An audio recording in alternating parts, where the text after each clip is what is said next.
servir de base para la adopción de decisiones que tengan por objeto mejorar la identificación de los peligros y el control de los riesgos del sistema de gestión de seguridad y salud en el trabajo.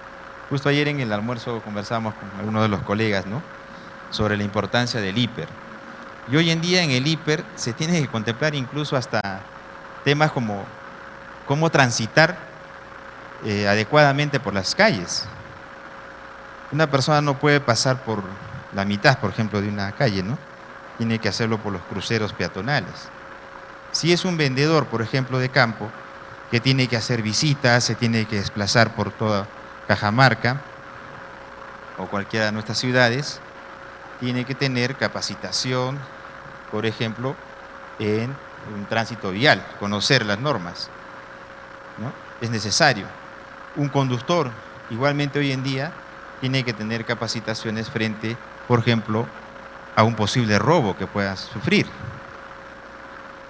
Antes eso no se contemplaba en los IPER, ¿no? Hoy en día sí, muchas empresas lo hacen. Contemplan cómo el trabajador debe reaccionar frente, por ejemplo, a un robo, ¿no? Y el trabajador, ese conductor, ya no se expone a la muerte. Muchas personas en Lima, y esto ha ocurrido, conductores, cuando sube alguien y los asaltan, reaccionan, ¿no? Y obviamente hoy en día, como ustedes saben, muchas veces la delincuencia usa armas letales y ese trabajador termina falleciendo. Entonces, ya hoy en día las empresas tienen dentro de su IPER los protocolos como el conductor debe actuar frente a un posible, por ejemplo, asalto, ¿no? Eso está dentro del IPER. El IPER es un documento vital porque no solamente identifica peligros, evalúa riesgos, sino que también nos establece las medidas de control. Y en las industrias también establece cuáles van a ser los implementos de protección personal que se tienen que utilizar, ¿no? Muy bien. Entonces vamos con la penúltima PPT. No estamos con el tiempo. Estamos justo dentro de lo adecuado. Bien, vamos a ver aquí entonces la evaluación, justamente también nos va a servir para lo siguiente, ¿no? La investigación de los accidentes, enfermedades e incidentes relacionados con el trabajo, ¿no? Recuerden que cuando hay un accidente se tiene que investigar, necesariamente. ¿Por qué pasó ese accidente?, ¿no? Por las condiciones de la empresa. De repente el piso estaba mojado y la persona ingresó, no había un letrero que le alertara sobre ese piso mojado, se cae de espaldas, se golpea el cerebro y fallece, ¿no? Entonces, hay que ver por qué ocurrió ese accidente. O de repente fue un factor personal. La persona venía distraída, de repente salió apurada de su casa con problemas, había un letrero que no se percató, entra, se resbala y sufre un accidente, ¿no? Entonces, para eso es importante la investigación de los accidentes. A priori a veces no se puede decir por qué ocurrió, ¿no? Se puede hacer una proyección, pero para tener, digamos, un resultado objetivo se tiene que hacer un procedimiento de investigación del accidente. ¿Cuáles son los factores de riesgo en la organización? Se debe evaluar las causas inmediatas, actos y condiciones subestándares que de repente se produjeron, las causas básicas, factores personales o factores de trabajo, ¿no? Y cualquier deficiencia del sistema de gestión. ¿Bien? Muy bien. Entonces, estas investigaciones deben ser realizadas por el empleador, lo puede hacer el Comité de Seguridad y Salud en el Trabajo, el supervisor, la Inspección del Trabajo también puede hacer, pero tienen que colaborar, por supuesto, en este caso el comité y también los trabajadores o sus representantes, ¿no? Por eso se hacen entrevistas a los trabajadores cuando hay una investigación de accidente. Muy bien, dicho esto entonces, hemos abordado el sistema de gestión de seguridad y salud en el trabajo. Como les decía, este tema tiene que ver con lo más esencial de cada uno de nosotros, que es la vida, ¿no? Si sufrimos un accidente, podemos perder la vida, podemos perder un brazo, la vista, y evidentemente eso nos va a afectar siempre, ¿no? Entonces, tenemos que tener eso clarísimo, tenemos que garantizar la seguridad y salud de los trabajadores, de todas las personas en realidad que están en la empresa. Como les dije, en materia de seguridad, a veces trasciende el hecho de que si es trabajador o es empleador, inclusive el vínculo laboral queda atrás, porque el empleador está obligado a garantizar la seguridad y salud de todas las personas. Veamos entonces los beneficios de implementar el sistema de gestión a manera de conclusiones. Un primer aspecto que nos va a permitir tener un sistema de gestión adecuado es proporcionar un instrumento con el que se logrará reducir los accidentes y enfermedades ocupacionales. Si tenemos un buen sistema de gestión, definitivamente vamos a reducir los accidentes. Eso genera menos contingencia a la empresa, protege a los trabajadores, mejora en todo sentido la cultura de...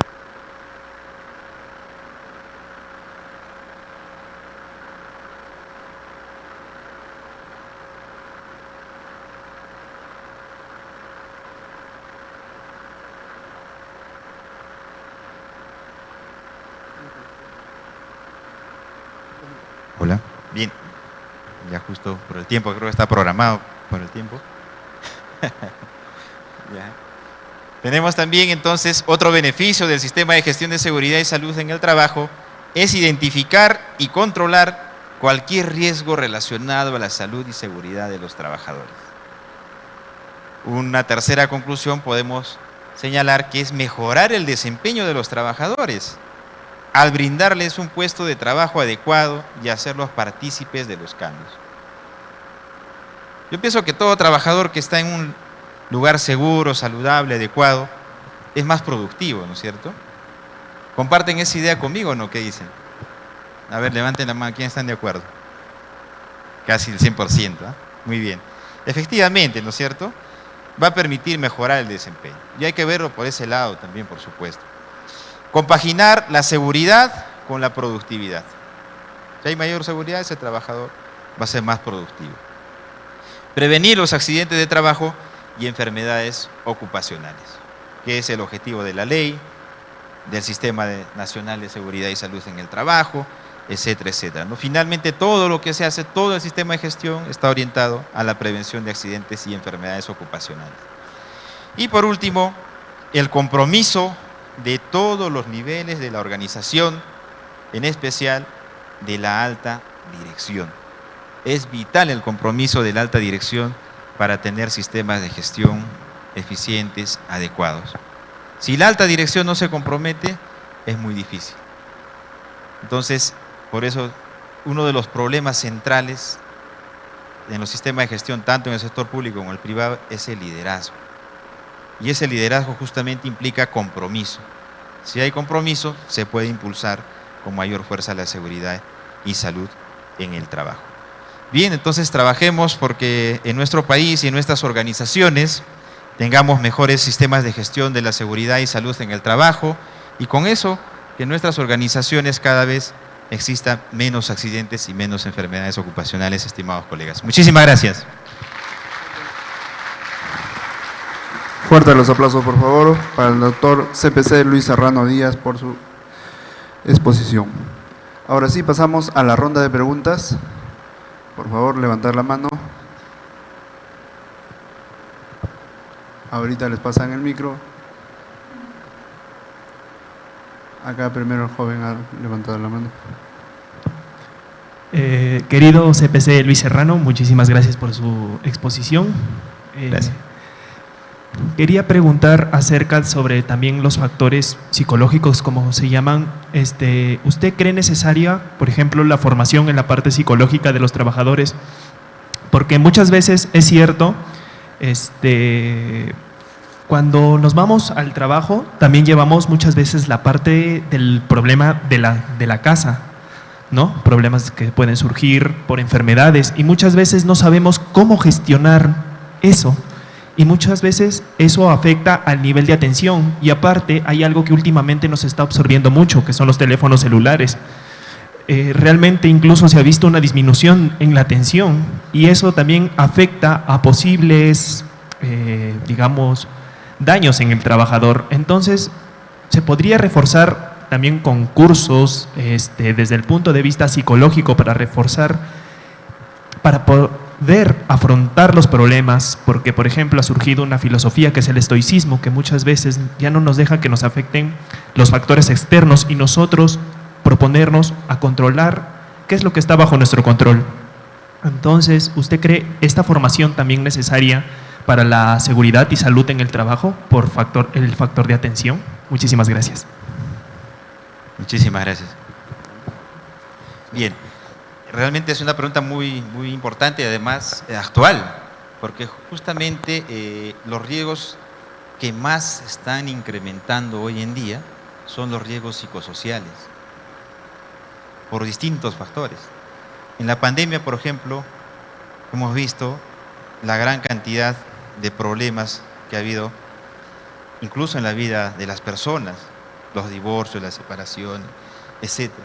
Todo eso es también parte de los riesgos psicosociales. Y evidentemente todavía la legislación en nuestro país en materia de, digamos, riesgos psicosociales, la gestión de los riesgos psicosociales está en construcción. Si bien es cierto, la Ley de Seguridad y Salud en el Trabajo y su reglamento establecen, ¿no?, los temas de riesgos psicosociales, pero por ejemplo no tenemos una norma específica que nos permita desarrollar protocolos, por ejemplo, de riesgos psicosociales. Se está trabajando mucho en eso a nivel de Mercosur y la Comunidad Andina de Naciones, por ejemplo. Hay un equipo que ha venido trabajando cómo los distintos países pueden construir herramientas orientadas a gestionar los riesgos psicosociales. Entonces es un tema de actualidad, hace falta mayor desarrollo, pero sí está contemplado en la norma, ¿no? Y las empresas tienen que empezar a gestionar también este tipo de peligro y riesgo psicosocial.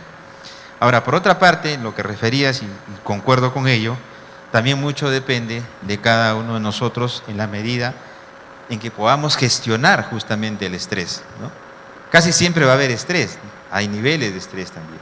Incluso algunos psicólogos dicen que hay un estrés que en cierta forma es bueno, ¿no? Pero ahí va a depender mucho también de la capacidad de la persona de gestionar sus emociones, de gestionar aquellas situaciones difíciles a las que se puede enfrentar, ¿no? La presión del trabajo o de repente la forma como se lleva con los compañeros, el moving que pueda estar habiendo hacia una persona, va a depender mucho de esa capacidad de gestión que tiene que tener la persona. Entonces, también cada uno de nosotros tenemos que desarrollar eso. Hay distintas estrategias, muchas personas hoy asisten, por ejemplo, al coaching, ¿no? El coaching se está volviendo una herramienta importante para poder gestionar todo tipo de emociones y lograr, digamos, que esa persona desarrolle más, ¿no? Eso es lo que hace un poco un acompañamiento que permite que alguien pueda gestionar determinadas situaciones, inclusive los riesgos psicosociales a los que pueda estar expuesto. Entonces sí, es un tema latente sobre el que hay que trabajar muchísimo. Gracias por la pregunta. Ahí tenemos otra pregunta. Buenos días. ¿Cómo está? Te saluda el CPC Raúl Saldarriaga Puente del Colegio de Contadores Públicos de Lima.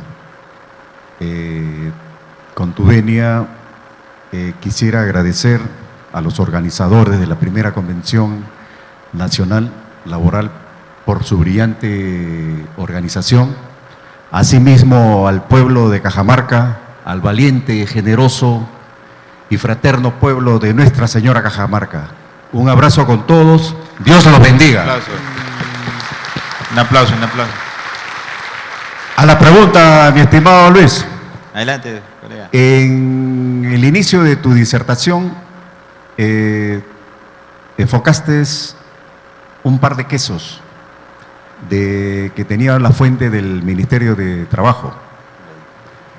¿No crees que también deberías tener una información del Ministerio de Salud? ¿Por qué? Ya se ha dicho aquí repetidas veces durante esta convención sobre los trabajadores no formales y no se tiene esa información.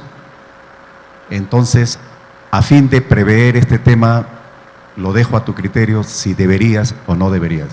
y entendido y experto en la materia de seguridad y salud de trabajo, ya que tiene más de 15 años en la Superintendencia Nacional, el SUNAFIL,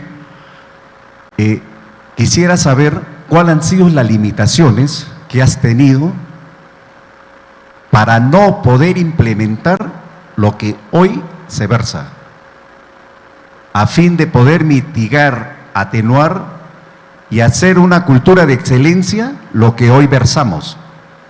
Gracias. Gracias con todos. Muchas gracias, colegas Alderriaga, Colegio de Contadores de Lima. Muy importantes apuntes, ¿no? Efectivamente, y hay que ir, digamos, de repente precisando algunos temas. Recordemos que el Sistema Nacional de Notificación de Accidentes de Trabajo lo tiene a cargo el Ministerio de Trabajo. Es decir, todas las empresas, todos los centros médicos, quienes son los que registran los accidentes, recuerden que el empleador es el obligado de registrar los accidentes fatales, mortales. Tiene que hacerlo dentro de las 24 horas. Lo hacen mediante este sistema. Justamente nosotros el año pasado en la Dirección de Seguridad y Salud del Trabajo a mi cargo, en ese momento, aprobamos un nuevo sistema de gestión de seguridad, un nuevo sistema de notificación de accidentes de trabajo. Inclusive, el cual se puede realizar desde el celular. Antes no se podía hacer eso. Una nueva versión mejorada que permite hacer el reporte desde un celular. Una versión mejorada que permite filtrar, que ya no se dé duplicidad de reportes. Porque antes se daba, por ejemplo, doble reporte. La empresa principal reportaba el accidente mortal y la empresa tercerizadora o intermediadora o contratista también reportaba el accidente, o sea, había doble registro. Eso también fue algo que se corrigió y el año pasado, justo en estas fechas, el 28 de abril del año pasado, por el Día Mundial de la Seguridad y Salud en el Trabajo, se aprobó esa nueva versión para que se pueda mejorar el registro de los accidentes de trabajo. Eso está a cargo de SUNAFIL, evidentemente, del Ministerio de Trabajo, de la Dirección de Seguridad y Salud del Trabajo. Por eso es que es el ente que se encarga de recopilar. Y MINSA es también parte, por supuesto, del sistema, pero el registro lo tiene a cargo el Ministerio de Trabajo. Es por ello que la fuente de los registros siempre va a ser del Ministerio de Trabajo. El otro tema era cuáles han sido las limitaciones, ¿no?, que se pueden apreciar para las dificultades de repente de poder implementar un sistema de gestión. En el sector público, y muchos de ustedes trabajan en el sector público, ¿cuál es el principal problema? El tema, muchas veces, presupuestario, ¿no? ¿Cuántas personas ingresan a la gestión y quieren o queremos hacer maravillas? Queremos cambiar muchas cosas, pero ¿qué cosa nos limita? El presupuesto. Entonces, uno de los factores en el sector público es el tema de presupuesto. Y habría que ver, ¿no es cierto?, cómo están, cuántas empresas del sector público tienen sus comités de seguridad y salud en el trabajo, tienen su sistema de gestión. Y ahí hay un rol que tiene que jugar, ya no SUNAFIL, sino ¿quién? Servir, porque Servir es la institución encargada de verificar que en el sector público se cumplan las normas de seguridad y salud en el trabajo. Entonces, ahí, ese es uno de los factores. Otro de los factores limitantes es el liderazgo, la falta de compromiso. Y eso sí se aplica de forma transversal tanto en el sector privado como en el sector público. En el sector privado, por ejemplo, muchas empresas, a veces por desconocimiento, no tienen un sistema de gestión, no tienen un supervisor, no tienen comité, a pesar de que la norma ya lo establece. Entonces falta liderazgo y falta compromiso. Ese es, digamos, en síntesis. Hay muchos factores, por supuesto, ¿no?, pero en líneas generales estos son algunos de los que tienen un impacto en que la seguridad y salud no se desarrolla todavía al 100%. Ojo, hay que ser optimistas porque se ha avanzado. En estos 12 años se ha avanzado bastante en seguridad y salud. Y cada día se está volviendo una rama muy importante Muchas personas están empezando a dedicar a la seguridad y salud en el trabajo, están haciendo trabajos de investigación, poniendo empresas, etcétera, etcétera, porque, como saben, hoy en día es obligatorio y además tiene que ver con algo esencial, como ya lo hemos dicho, la vida y la salud de las personas. Bien, muchas gracias.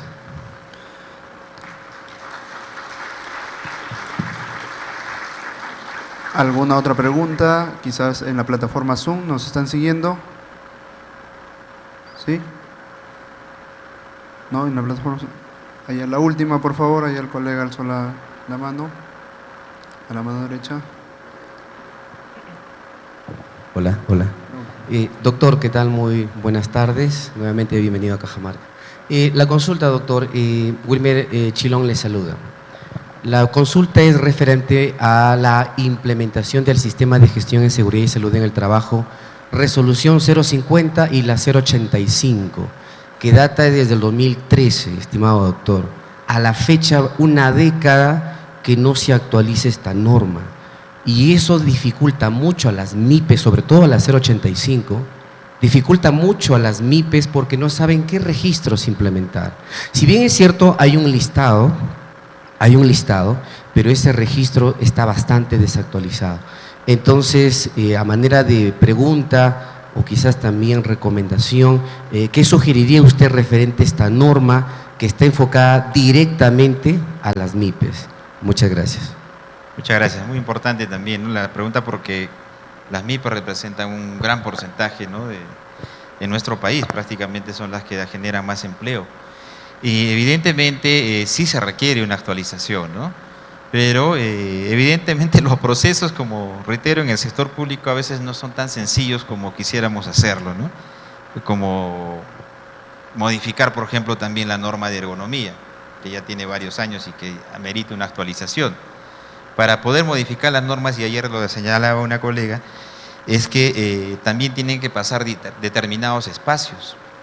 Hoy en día tienen que pasar por el espacio, por ejemplo, tripartito, que es el Sistema Nacional de Seguridad y Salud en el Trabajo, el CONSAT, el Consejo Nacional de Seguridad y Salud en el Trabajo, y el Consejo Nacional de Trabajo cuando es en materia laboral.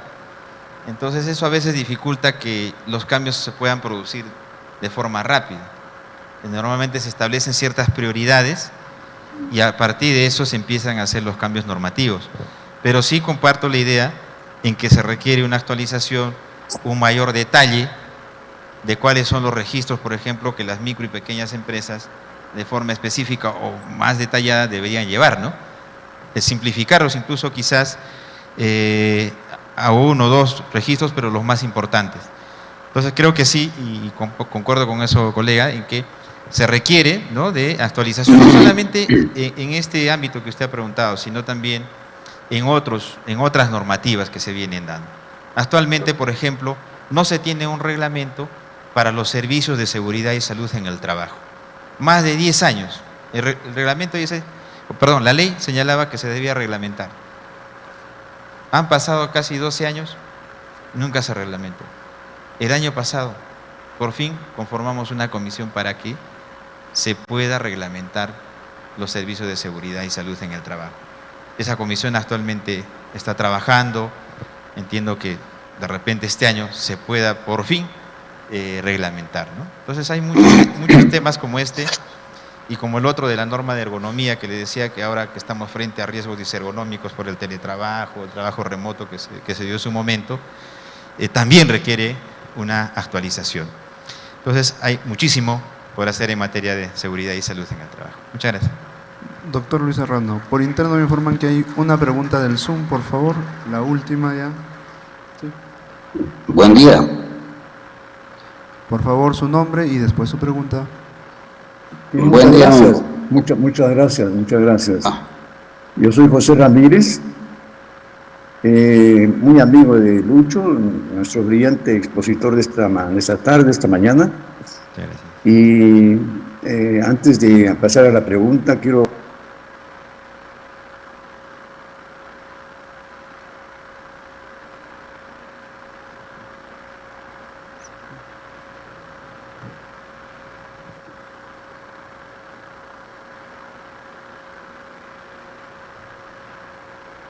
Ahora paso.